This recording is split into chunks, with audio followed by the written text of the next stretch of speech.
lo lo in pi tu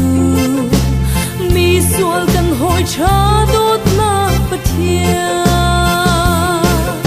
kan sual bik liao chan zonga kal tak siang lo in dot na kone min fa do khoya hem na tin mi khi he akan lam fa dot na tel lo chun a te kho lo do tu kan pathia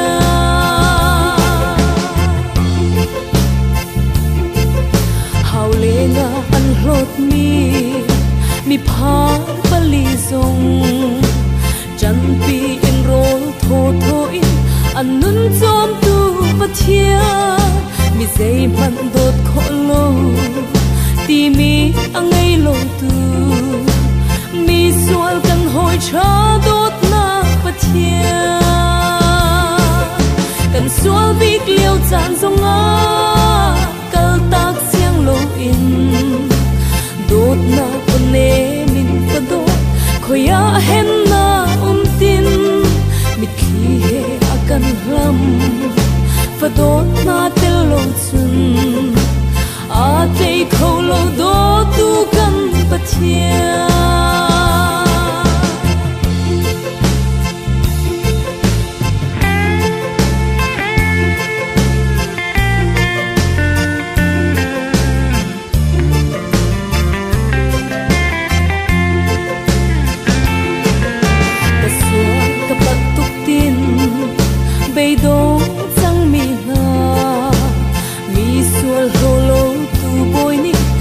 na kut za an chan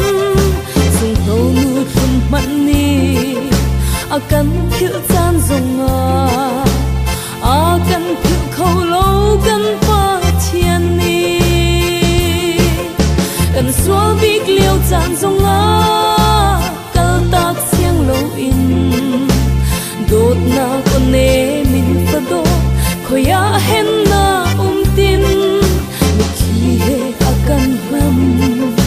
fa dot na tel lo chun a te kho lo do tu kan pathia